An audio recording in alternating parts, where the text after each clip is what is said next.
CataractCoach.com podcast series, episode number 92, with Dr. David Kang from South Korea. The future of corneal refractive surgery is now. Welcome back to our Cataract Coach podcast. And today I have a very special guest, my dear friend, Dr. David Kang from Seoul, South Korea. And we're going to learn a lot from him today. And you're going to be really surprised, especially if you're a USA surgeon. David, welcome to my podcast. Thank you for doing this. Well, thank you for having me, Uday. It's a big honor to be here. We've learned a lot from each other. I've seen you give incredible lectures on the podium in many different countries over many different years. And I'm always impressed because sometimes in the USA, we don't get technologies because of the FDA as fast as you do in other countries. Yes, that is true, but it's also much safer to go that way. It can be. I can see both sides of the equation. Now, yeah. I'm in my surgery center, or our shared surgery centers in Beverly Hills, and Beverly Hills is like a big, empire of plastic surgery. But there's a place on the planet that's even more advanced and where plastic surgery is more popular, and that has to be in Seoul, South Korea. You're absolutely right. I mean, K-beauty after K-pop, and then all these plastic surgery clinics. In fact, in my building where my clinic is, there are 15 plastic surgery clinics in just the one building. Yeah. Wow, that's more than Beverly Hills in a single building. That's crazy. Yeah, it is. But they're also pushing the envelope. So some of the beauty treatments that we see now in the US or in Beverly Hills for plastic surgery, actually started there in Gangnam like years ago. Yeah, that's true. So I always wonder, like, okay, I don't know much about plastic surgery. I'm just an ophthalmologist. Mm-hmm. But does that also apply to ophthalmology, particularly things like refractive surgery? Because plastic surgery and refractive surgery kind of go hand in hand. Actually, you're right in a way, because most of my patients come referred to me after blepharoplasty. Because blepharoplasty is a sort of a national sport over here in Asia. And then they come for their refractive procedures on the cornea or Phakic IOLs, which are, amassing huge numbers here in Asia because of our levels of high myopia. So you're right. In a way, cosmetic surgery and refractive surgery do go hand in hand. Now, it's interesting you brought about, the incidence of myopia, because I've seen here in the U.S., since when I was a kid, very few people were myopic. But now when we see every 3, 4, 5-year-old little child on a cell phone or an iPad from like birth, incidence of myopia now is very high. In places like in Seoul, it's like half the population that's young is myopic. Well, it's not just in Seoul. Recent studies have shown this worldwide burst of myopia all over the world, in the US, India, Far East, even Europe. So, sure. I mean, Steve Jobs certainly did a big job there. Yeah, because I see little children, like 3, 4 years old, in a little stroller, just sitting there playing the phone at a focal distance of like 20 centimeters, maybe even 10 centimeters the whole day. Right. And I've recently, I think, saw in the news, I think it was Australia, that they actually banned smartphones from school until 14. So children were not permitted to look at a smartphone within the territories of the school until they were 14 years old. And this is quite interesting because some of the enhancement cases I get, let's say I did a LASIK about 5 to 10 years ago. He or she comes back with increased myopia. And what's really funny is the curvature hasn't really changed, but there is more axial elongation.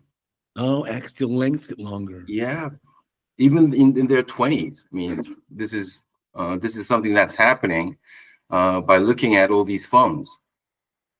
And it's interesting because normally you would think, at least I would think, that, okay, by the time you're 18, 19, 20 years old, the axial elongation is finished. But that may not be the case. You may get increasing in axial length even in your early 20s or mid 20s. Yeah, I mean, I don't know whether it's an ethnic thing, But Okay. I think definite increased near tasks like looking at a smartphone does something to our ciliary bodies and the sclera and promotes axial elongation. I mean, we're trying to do a cross-sectional study on this to look at all the patients that we've enhanced in the last 3 to 4 years to compare their curvature, axial length, epithelium, and all other barometers like lens thickness, chamber depth, and to see where this is going and what's evolving. Yeah, I mean, certainly there's some science behind, and we've known this for many years, that prolonged near stimulation causes the eye to grow to emphasize the near vision. Mhm. But I think, wow, I think we're all a bit surprised that, yes, you can see this even happening up to mid-20s. Yep, up to mid-20s. Mm-hmm. So if you have a patient, let's say, who had LASIK done when they're 20 years old Yep. for some degree of myopia, now and at the time of age 20, they became plano or emmetropic. Mm-hmm. Now you see them age 26 and they're -1 or 2 again. What's your preferred method of enhancement with a prior LASIK flap? If it was a femto flap, which I try to do all the time, then I would have no schemes, no problem in relifting that flap. Right. Sometimes the flap doesn't want to lift. I would make another bigger flap on a Bigger flap. and deeper. Yep. And if pachymetry wouldn't allow it, then I would perform a surface procedure. Oh, PRK or trans-PRK. Trans-PRK. Yeah, that makes a lot of sense. Yeah, I agree with you. I have not done a microkeratome-based LASIK in, I don't know, maybe 10 years. I hope I still remember how to do it. Oh, your hands remember. Because for the young surgeons, because our podcast has surgeons of all ages, ages late 20s to late 70s. But most of our listeners tend to be in their 30s and 40s. You don't know what you escaped. When we first started doing LASIK with these mechanical microkeratomes, you put this suctioning on the eye that got the IOP of the eye to like 90. So high the IOP, the patient's vision just went dark or grayed out. Yeah. Then you had this mechanical oscillating blade going across the cornea, and it blocked your entire view. So you had no idea what was happening. Exactly. And when the blade finally returned and released, you're like, I hope it all went well. Yeah, in one piece without a free cap, right? But you know, when we talk about microkeratome days, I mean, the young surgeons hate it because it sounds so much like in the good old days, blah, blah, blah. Right. Yeah, they hate it. But you gotta, it's important to learn from that. Oh, yeah. I mean, it's kind of, I guess, maybe someone of my generation who's in their 50s thinks back of like the old, ceratomiliosis days and the, the frozen lenticules that are cryo-lathed. Yeah. I mean, there's obviously a whole lot of advancement of this, but I mean, where we are now, we're so fortunate. Oh, yes, now, you're absolutely right. Yeah, are you doing, for, let's say, corneal refractive surgery, are you doing mostly LASIK, PRK, trans-PRK, or mostly lenticule-based surgery? Okay. 90% of myopia go through SMILE, 85 to 90. The rest, so 15. Corneal lenticule extraction. Yes, clicks. Wow. All right. And about 10 to 15 go through Phakic IOLs. Okay. And a very small minority for trans-PRKs.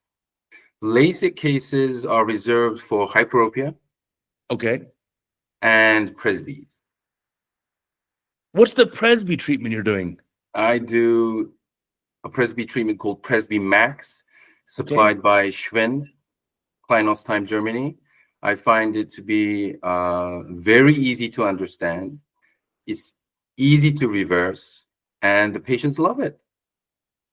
About how much range can you get? So let's say you have a 50-year-old patient come to see you, and the common is you got a 50-year-old who says, I'm -2, and the 50-year-old says, just fix my distance vision. My near vision is great.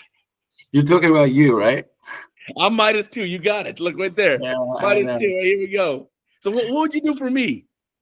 Well, I would do a prolonged spectacle wear study. I might even go to contact lenses. Okay. I always trying to aim for -0.89 for the non-dominant eye. Oh, interesting. With enough negative spherical aberration induction in the non-dominant eye on the corneal vertex. To increase the depth of focus. Yes. Oh, interesting. And the dominant eye, I would go with smile or click, sorry. Yeah. I think, And you know what, that's a good point, because if I sometimes will wear contact lenses, not usually, but sometimes, I'll wear the full correction of -2 in my right eye, yeah, and I'll wear a -1 contact, therefore undercorrecting by 1 diopter on the left eye, and I'm pretty happy. yeah. That works, but the negative spherical induction that is on the cornea will produce about, give or take, +1, 1.5 to +1 and an 8 add. So Also, it's, even more. So I yes, may even get more. even though the Yeah, anisometropy is, let's say, a diopter or 0.89 diopters, yeah, I may get even 1.5, 2 diopters of range out of that eye. exactly. So they can read J1 easily. That's probably better than what I'm doing now in the contact. Wow, that's great. Yeah. Those Schwinn lasers. So you and I were together a couple months ago in Zagreb, Croatia, Uh-huh. at the Gabric Clinic, and had a great time. And Oh yeah, it's fantastic place. yeah, those Schwinn lasers, which we don't have in the USA, and I don't work with the company, I have no financial interest. Those are amazing. Yeah, The they Schwinn, are. They really are amazing. yeah, the Schwinn Autos is the femto, and the Schwinn Ameris is the excimer. Yes. Tell me about your experience with those lasers. Okay, I first started with the Amaris more than 10 years ago now. It was the Amaris 500, and then I worked up my way to 750, and now I'm working with the Amaris 1050 system. It's the speed, it's the repetition rate. It has a 7D eye tracker. It was the first 7D eye tracker to be installed in an excimer, but it's not just the hardware, it's the technical support that you get from the company. It's the software that is where Schwinn really excels at. They're corneal wavefront guided, anterior corneal wavefront guided, total corneal wavefront guided, and total ocular wavefront guided ablations calculated from diagnostic devices such as the Sirius, the Caratron Scout, and now the MS39 and Paramis. Just phenomenal. I mean, I have cases where we have made keratoconix emetropic. We have made folded and torn lenticules still in the pocket, and we've ablated it with trans-PRK on the anterior corneal surface to make all the higher order aberrations almost go away. We get a completely regular cornea, so we're regularizing all the irregularity that comes from a messed up procedure. In fact, I'm using the MS39 to create corneal wavefront guided ablation patterns before I go to cataract surgery on eyes that had previous LVC, but now end up with too much corneal high order aberrations, such as decentrations, too small optical zones. I mean, they have too much corneal coma, too much spherical aberration. And I just regularize all of that because I think even those patients should benefit from the enhanced IOL technology that we have in 2024. You see a small optical zone, decentered cornea from a LASIK 15 years ago, and you tell that patient, sorry, you can only have a monofocal. I mean, these guys are fast adapters. They're the ones who made LASIK possible back in the day. They were the first comers. So they really want spectacle independence.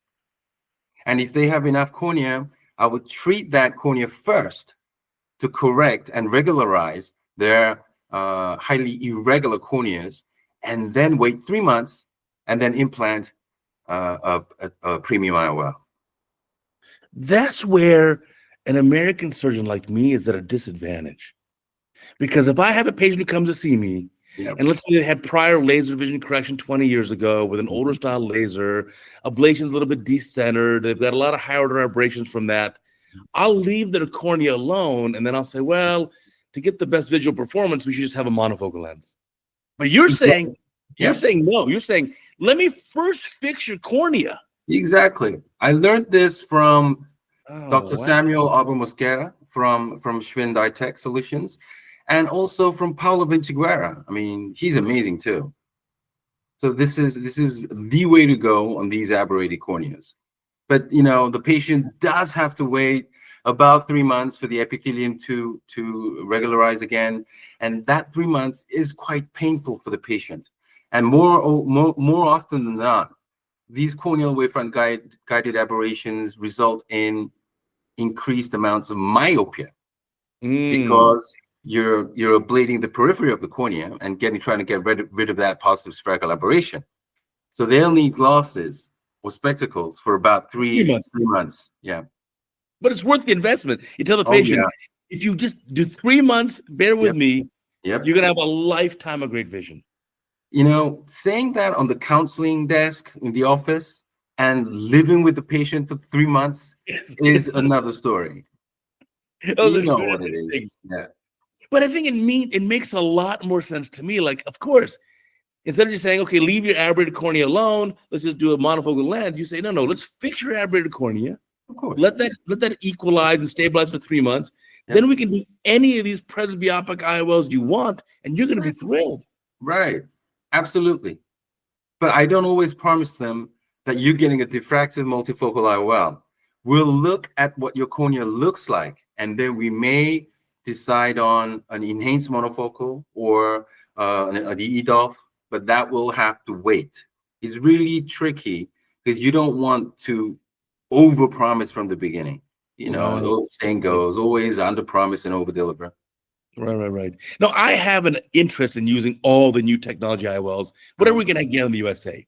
So, for example, this weekend, I do not consult for any of the companies that make presbyopic lenses, just putting that out there. But this last week, I've been putting in more and more of the J&J Technis Odyssey lenses. They're multifocal to get some experience.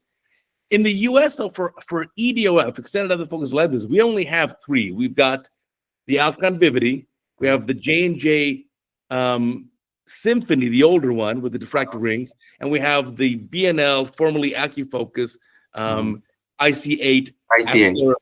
Yeah. But you are also using, and I've heard this in multiple meetings around the world this year, because I've been to 21 countries this year. I know. Amazing.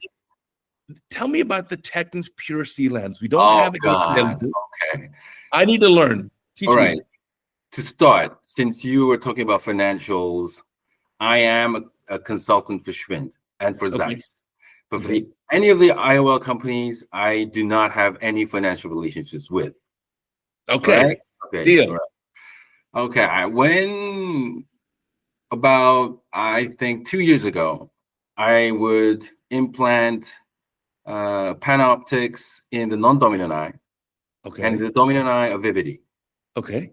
Okay. And the lack of photic phenomena, or not the lack of, but less photic phenomena in the Vivity, in the dominant eye, made neuroadaptation much more pliable, much easier. And I thought, this is it. Okay, this is the end game. My patients are happy, I'm happy. And I thought that was the way to go. And then this year, we get Pure C. Pure C is, of those who you're not familiar with, is a refractive EDOF. It has a refractive ring about at 2 to 4 millimeters of the IOL, and it is so tolerable to remaining anisometropia, even astigmatism, and to some amount of corneal hyoid aberrations. This is a game changer, and we don't have the Odyssey yet. Okay. So we got the Pure C first in the Asia Pacific region, and you guys got the Odyssey first. Okay. I don't know how good it is, the Odyssey, but they made Pure C so good with no photic phenomena. None? Almost none. Almost none. And this is the lens for refractive lens exchange.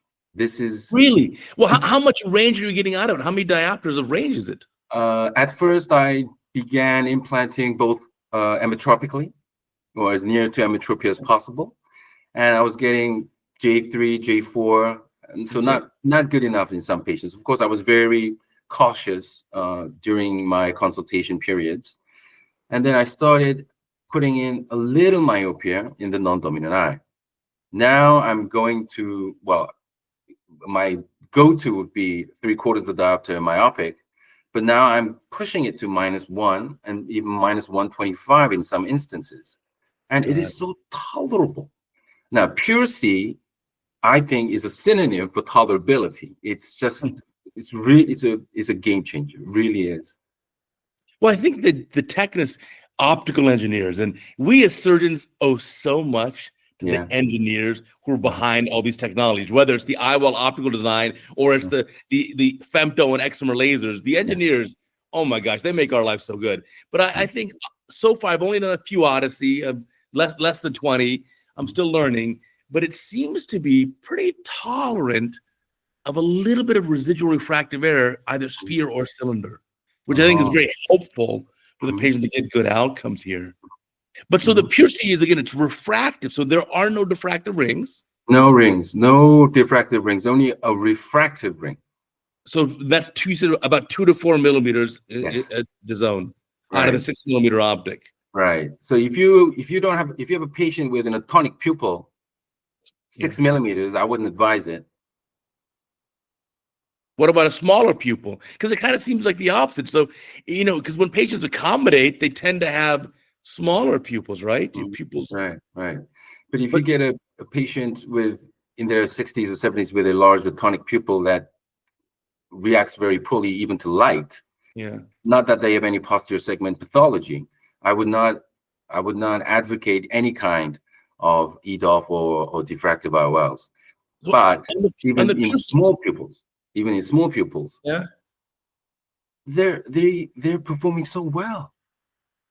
But is the central 2 millimeters of the optic, that's distance or that's near? They really are not giving details about that. Yeah. They really are not. But if I get an abrometry with the paramis, the center is aimed for emetropia or target gold diopter, and the refractive ring is for near.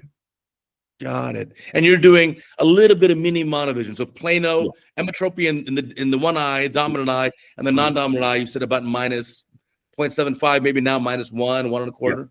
Yeah. And they're happy. They're really happy. So my question is, you get a 60-year-old patient comes to you, who's a plano presbyope. So the patient's entire life emetropic. Always have great distance vision, but because of age 60 and presbyopia, has very poor near vision. You would do bilateral refractive lens exchange, and the patient will be happy with this lens? Well, I'd have to consider other things also, not only his or hers ocular anatomy, but his habitual things that he does every day. But I think I would be very confident in doing an RA bilaterally on such a patient, because remember, he's been presbyopic for 15 years. Right. Before Pure C, I was never this confident. I would actually, in the days before Pure C, so it's about a year ago, I would seriously contemplate Presbymax on the non-dominant eye, and leave the dominant eye alone. I would have done that, but now with Pure C, it's, again, as I said, it's a game changer. So what's the spectrum then? So you've got a 48-year-old patient, a 50-year-old patient sees you. You say, no, let me just do Presbymax. Let me do the corneal ablation. Yes. And then at 60 or 65, you'll do IOL. When do you switch over? Well, there is no, for all our surgeons, there is no predetermined graph or table or cutoff value. It's what the patient needs and wants. Right. So I try not to fight with the patient on his wantings, but also I don't want to give him the wrong solution for his main problem. So it's not a predefined set of things. We need to think of a lot of things: his daily life, his amount of cortical opacity or nuclear cataracts, because they start to speed up in that age range. So it's not just one thing. I think it's not just age, but late 40s, early 50s, not too much of a myope or even hyperope. My go-to would be Presbymax. Right. Mid 50s and above, then we'll talk more about refractive lens exchange. Yeah, I suppose you're right. It matters on what they're doing all day. If the patient's sitting there all day on a phone that's held 30 centimeters away, that's a lot different need than me, where I tend to use a computer at about 40, 50 centimeters away. Of course, right. So you got to elucidate, okay, how are you spending your whole day? Because for me, I actually do very little time per day on my phone. I'm mostly on a computer. Yeah. So, I mean, you don't want to do a micro monovision or too much of a micro monovision of minus 125 with a pure C to a Gold Pro. Right. Right. You don't want to, you know, a computer analyst or a programmer, then that would be a good option. But, you know, so applying that kind of methodology and talking with the patient, trying to find out what he or she really wants, more chair time, I think is the most important thing to a successful outcome. Yeah, that's the tough part. I mean, to be frank, I mean, the surgery tends to be the easy part. The chair time and patient education and setting reasonable patient expectations tends to be the hard part. And you know what? I learned that from CataractCoach.com. Yeah, we all learn together. I mean, even this podcast, like I'm sitting here writing down notes. I'm learning so much. Another thing I want to discuss with you is I saw your presentation a few years ago when we first started using these femtosecond lasers for let's say LASIK flaps or lenticule extraction, and we in the U.S. had like for the lenticule a much larger 5 millimeter incision to extract the lenticule. We had much higher energy levels. We were getting these OBLs or opaque bubble layers. And then I saw your presentation and yours looked so much better. And I thought, God, he's such an amazing surgeon. And you were telling me afterwards that you use much less energy. So tell me how this has progressed, because you've constantly come down with the energy. Okay. When we first started with Clex, or Smile it was then, with Zeiss's Vision-Max 500, the bottom setting for pulse energy was 100 nanojoules. Okay. But the FDA clinical trials were said, I can't remember exactly, but I think it was the bottom was 135 nanojoules or even higher. I can't remember exactly. Now, the Vision-Max settings set by the FDA, the bottom settings, I believe, is 115 nanojoules. Okay. And back in 2017, we published in JRS and AJO that by lowering the pulse energy down to the most bottom setting back then, which was 100 nanojoules, we were achieving almost 20/20, more than 95% on POD one day. A day after surgery. Yeah, that's more than 95%. And also we took electron microphotographs and we did an atomic force microscopy study. And we found that the surface roughness of the lenticules was much, much less. This was back in 2017 with less pulse energy. But remember, the total dosage of energy that is entered into the cornea is not just about pulse energy. It's pulse energy and spot separation and track distance. So, and all these three come into play.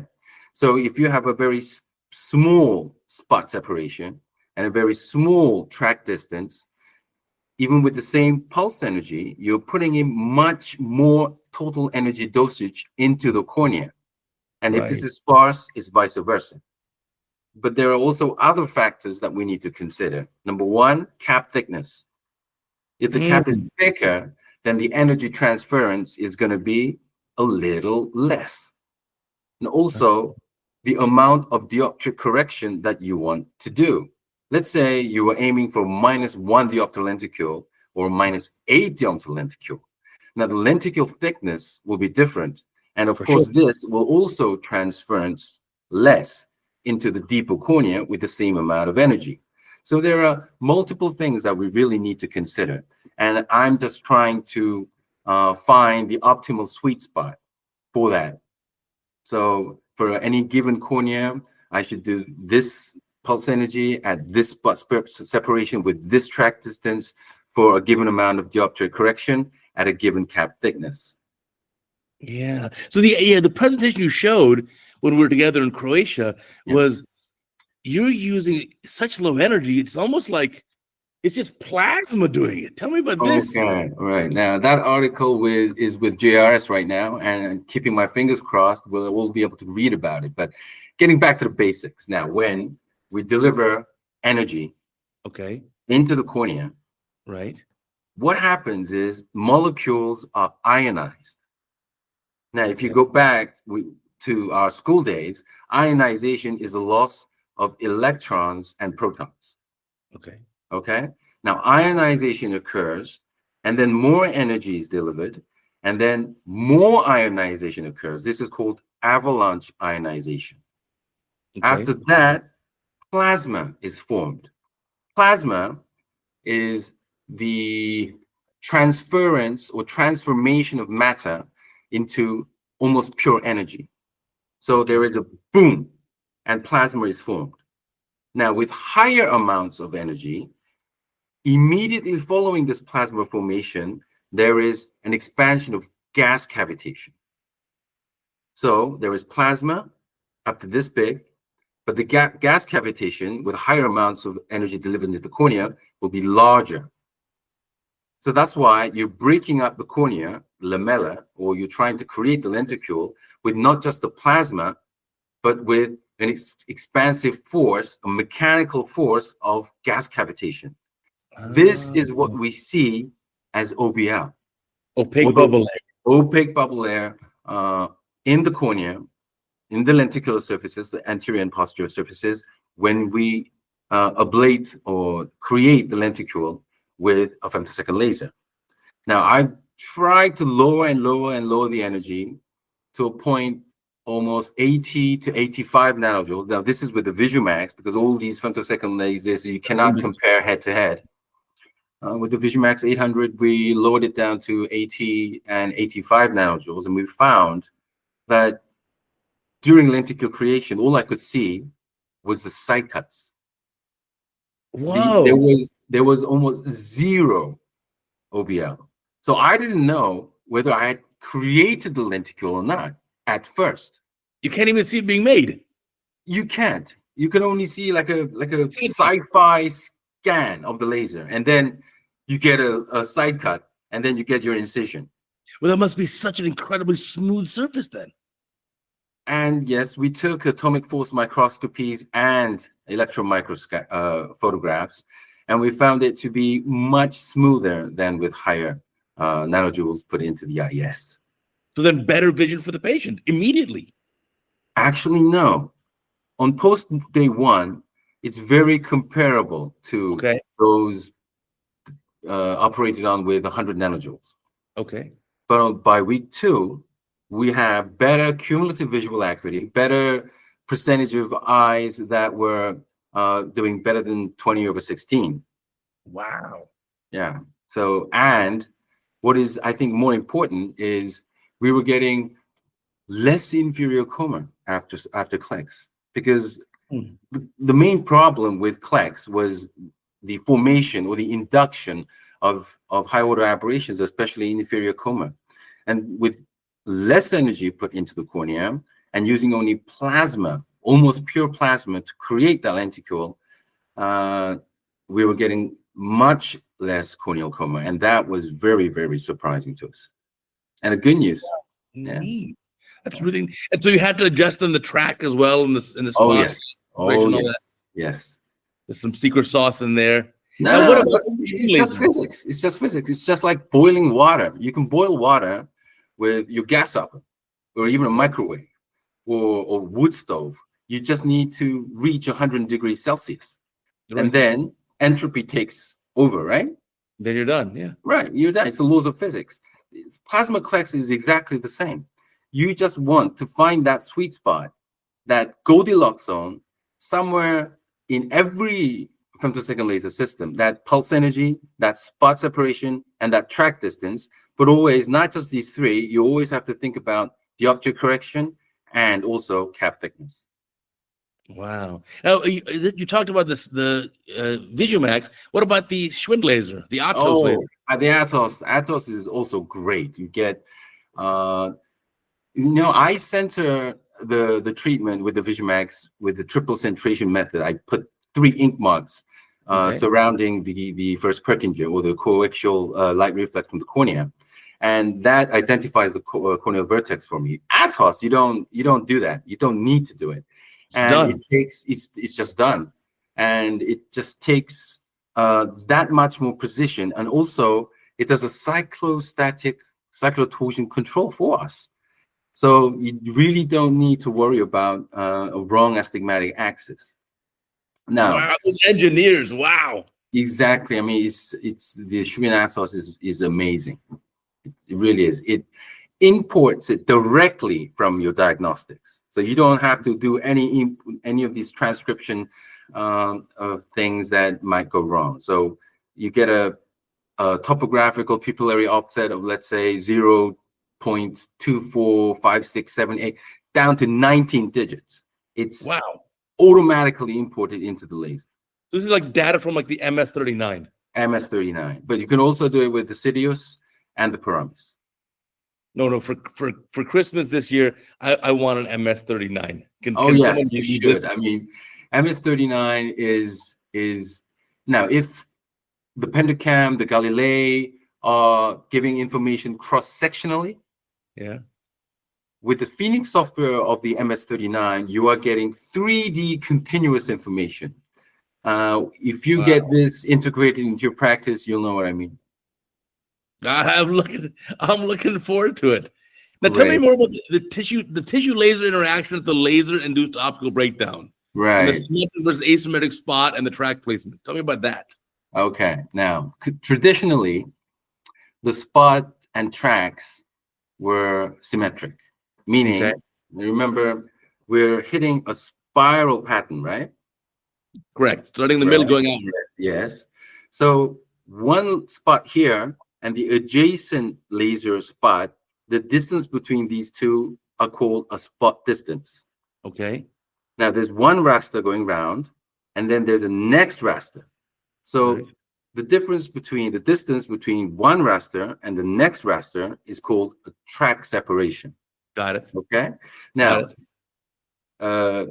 utilizing the spot and tracks, or you could increase the tracks, or you could decrease the tracks. You could increase the spots, or you could decrease the spots. Okay. Sure.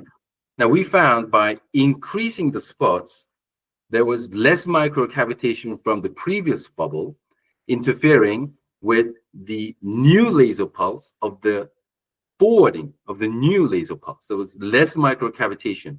If there is a burst of gas and then the new bubble falls on the gas, then it's not going to meet corneal, it's not going to meet fresh tissue.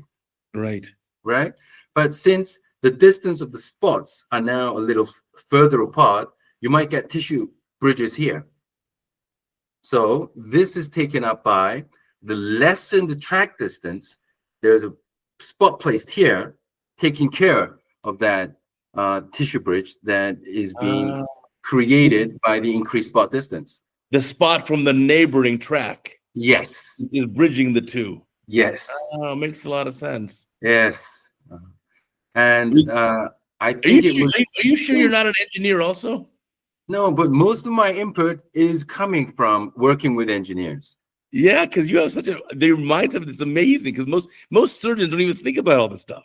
No, but I learned so much from my dear best friend, Samuel Arbor Mosquera. He is an engineer of the top notch, and he's always listening to you, always wanting to know what you want and what the patient wants. And through discussions with him and conversations with him in long emails, I've learned so much. So my thanks to you, Sam. Well, can you tell him to please do a US FDA trial? We want the laser in the US. No, I don't think you want to talk to Sam. I think you want to talk to Dominic, the CEO. Okay, whoever. Just give me the laser. When I posted a picture on my Instagram when we were in Croatia together, and we spent a whole day watching Ivan Gabaric do beautiful surgery of the spinatos, and I just said, "Can I please have this laser in the U.S., please?" He's an amazing surgeon. Yeah, that was a neat setup. I'm just always amazed that at all the meetings I go to, I learn so much. Like this year has been The most I've learned in a year ever. I mean, seriously. Wow. Well, that's because you've been to so many countries this year. Yeah, it's easy when your kids are grown up. My kids are big and gone, and they've left the home, and they're doing their own things. And I have nothing but free time. Oh, But that's wow. fantastic. So your clinic now, you're doing, I guess, a lot of corneal refractive surgery. Tell Yes. me also about phakic IOLs. You're using these in a good percentage of patients as well. About a decade ago, we were about 50-50 with iris claws and posterior chamber ICLs. Now 99% posterior No, chamber. now 100% ICLs. Yeah. Evo, V4C. We published on AJO this year on the 10-year results outcomes of the V4C posterior chamber ICL. Mm-hmm. And after they introduced the Aquaport, the hole in the middle, the hole in the middle, and we found 0 cases of cataract in 10 years. Wow. And what was the end? How many patients in this 10 years? I believe it was about, give or take, about 150. Wow, that's fantastic. Yeah, it was. I can't remember exactly. 150. Yeah. So we found no. There was endothelial cell loss. Yeah, I think with any implant, no matter what, you're gonna get that. There was endothelial cell loss, but was it a large percent or small? Almost all. Almost all. What percent loss? 5, 10, about 15 to 20. Okay. And this was 10 years. But they leveled out after year 5. Okay, interesting. So it was the first 5 years that we saw a drop in endothelium density, and they dropped out. And I don't have the math. I can't remember the math exactly, but we did a piecewise regression to find that break point. And it's in the paper. I'm sorry, I don't remember it, but okay.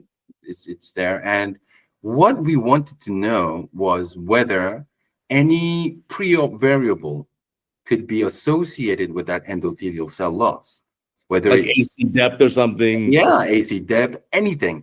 So we put in a bunch of data, including AC depth, even curvature, CCT, lens thickness, everything, sulcus to sulcus, and we found nothing. Nothing was more strongly associated with endothelial cell loss than pre-op endothelial level itself. Oh, interesting. Right. So the less endothelial cell density they had pre-op, they would have more endothelial cell loss at 10 years. Oh, wow. And that's not just in numbers, that's a percentage.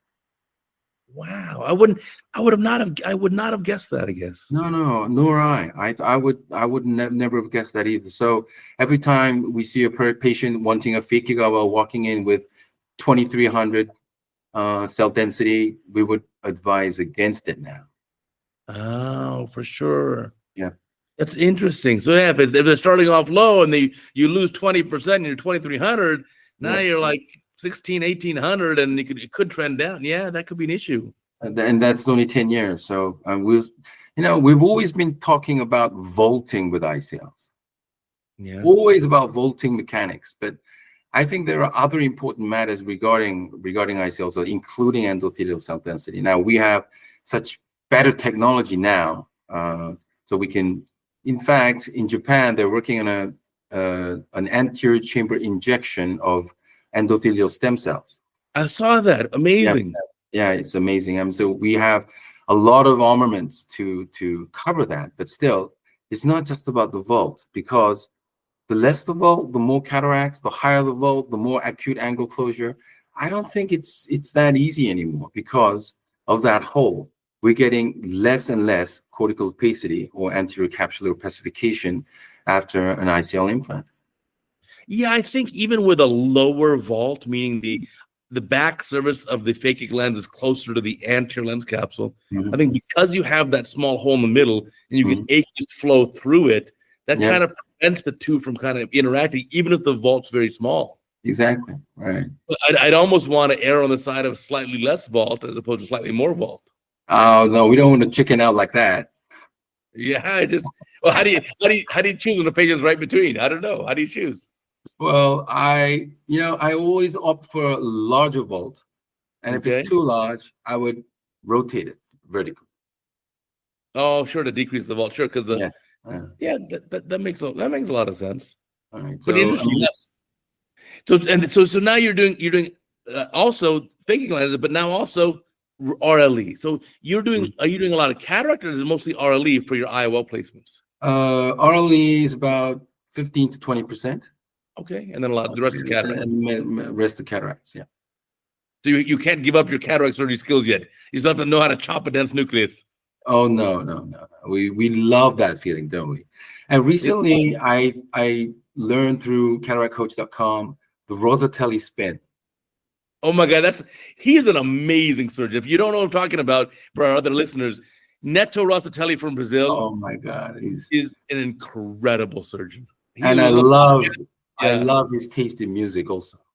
Yeah. He has a great YouTube channel as well. It's fun. Yeah. It's fun to watch. Yes. You know, I've been trying that. And I remove all the epinucleus, but I still get some cortex left over. So there is more work to be done there for me. But that technique, I think it's amazing. Yeah, it's pretty cool. If you don't know what we're talking about, he works in a public health system in Brazil where he'll do at least 100 cataracts a day in 8 hours in one operating room. Wow. At least, if not often more. But his technique is to do a very, very efficient phaco. He'll spin the nucleus many, many times after hydrodissection. We're using not just the nucleus. Yeah, but it spins the epinucleus. It also loosens up all the cortex. Yeah. So then he's able to, in most cases, remove the entire nucleus, epinucleus, cortex only with the phaco probe. Amazing. Then the bag's empty. Then he just hydro implants an IOL, and he's done with the case. It was shocking for me. I didn't know that would have been possible. Yeah, so I'm trying to learn that. Yeah, there are so many things that we need to learn. Well, that's the neat part. Is like, you know what? Like the saying goes, is when you're young and you've done only a few hundred cases, boy, you think you know everything. Then you do a few thousand cases, and you think, oh my gosh, I don't know that much. And then you do tens of thousands of cases, and you realize I know nothing. You finally accept reality. Right. I know. Yes, yeah. I know what you're talking about. Exactly. But I mean, all these surgeries, they take years to learn, but a lifetime to master. Yes. Oh, yes. No, and hopefully we will master it before our days are over. Yes, for sure. And then I'm looking forward to even these new technologies. I think on the IOL side, I think it's right. Please, someone, and I'm working with one company, but I want many companies trying to make a proper accommodating IOL. So it's time for my IOL surgery. I want back to accommodation. Right. We are aware of a couple of companies working on this, and hopefully we'll get the technology when it's our time to get underneath the phaco. Now, I got to ask you now, on the patient interaction side, a lot of your patients have had plastic surgery, and that the K-pop influence is huge worldwide, but also the K-plastic surgery now is amazing. Yes. These patients have very, very high expectations. Oh, yes, that's right. You know, I have a couple of plastic surgery friends, and we were talking about patient satisfaction. And it was quite alarming to learn that from an ophthalmology clinic, more than 85% of patients are satisfied with their final vision. Okay.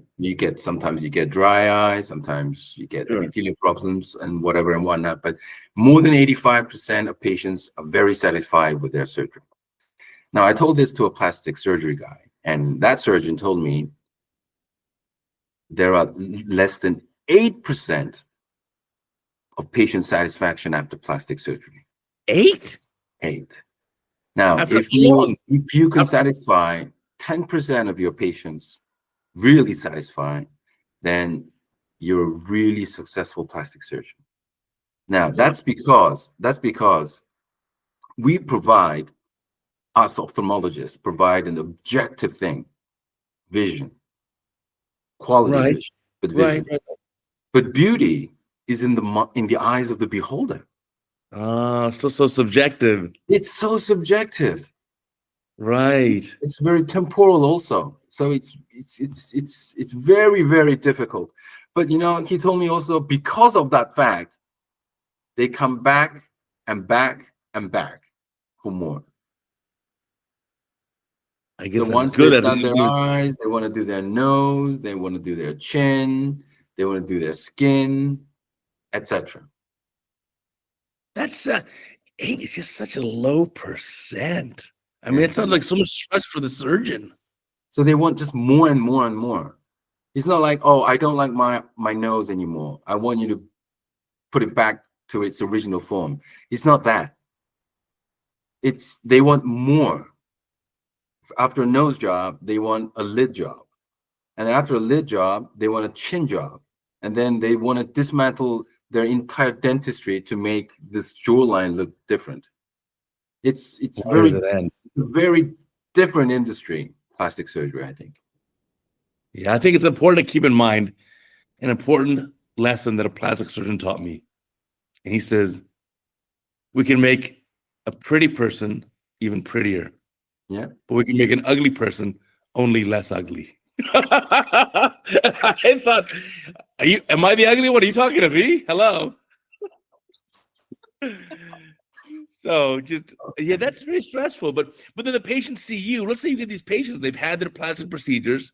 Now they're looking better in the mirror, but now they want to see better. They have those same unrealistic expectations when it comes to you? I don't think so, because of prior consultations and the demands for plastic surgery and the demand for ophthalmologists are quite different, because we have an objective thing, and their vision is not in the mind of the beholder. It's a qualitative thing that we can actually measure objectively, even quality of vision. Well, I do have some patients who will tell me. Oh yes, we have some, don't we all? We have some. There's nothing wrong with their eyes, but you just don't want them to go to a different clinic. They tell you, doctor, I know I see 20/20, but when is it going to be really sharp? Oh, of course we have those. We will have a bunch of those, but so what do you tell them? You treat their dry eye first? I said, results of surgery are 50% of what I do, my techniques, technologies, and I've delivered to you a perfect refractive outcome. And 50% is you and your tissues, your anatomy, your healing response. And we have to work together, and let's give this some time. That's kind of usually. But I'll tell you, the patients who've had in my clinic, our surgery centers in Beverly Hills, who've had a lot of plastic surgery, tend to be a lot easier going, because their goal is, they're much more concerned. If I see someone who comes in who's clearly had a lot of facial plastic surgery, I can tell they just want to be free from glasses because they think that wearing glasses makes them look old. Yep. And if there's some imperfections in the vision, some glare and halo at night, a little bit less contrast, they're okay. They don't mind, as long as they don't have to wear glasses. Wow. But I wish I had more patients like those. But I also tell them, Beverly Hills, right? But I also tell them, though, I said, Mr. or Mrs. Jones, you're 80 years old. You look amazing. You're doing well. You're healthy. You're 70 years old. I said, I'll make you see better, much better than you see now. But I can't give you the vision you had when you were 25 years old, any more so than your plastic surgeon can't make you look like you're 25 years old again. So let's be realistic here. And I find if I say it that way, they get it, and they're like, okay, we'll roll with it. Not too bad. Okay. All right. Another lesson learned. Another great part I learned. When a patient reports to you, doctor, and I see this and I see that, and sometimes I see this little floater and I see some at night. I always just say, well, thank you for letting me know. I appreciate that. That's it. Thanks for the feedback. I appreciate that. Let's keep an eye on that as you heal up more. Appreciate that. Oh, that's good. That's good. Because I treat it like, okay, you're giving me some good feedback. You're giving me some information how you're healing.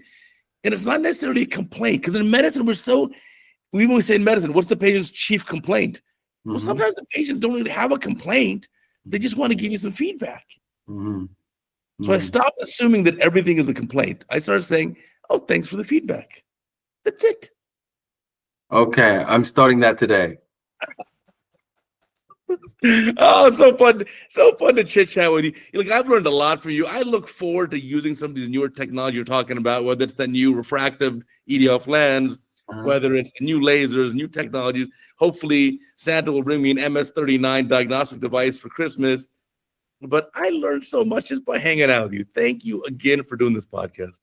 Thank you for having me, Uday. Thanks very much. I've learned a lot. Oh, it's been fun. I look forward to us meeting again in yet another country, doing lectures together. Okay. Again, amazing time. Keep up the good work and keep educating people like me about these newer techniques in especially keratofractive surgery. Thank you. I'll see you in LA. Oh, that's right. ACE is coming up for sure. All right. Okay. We'll have a good time.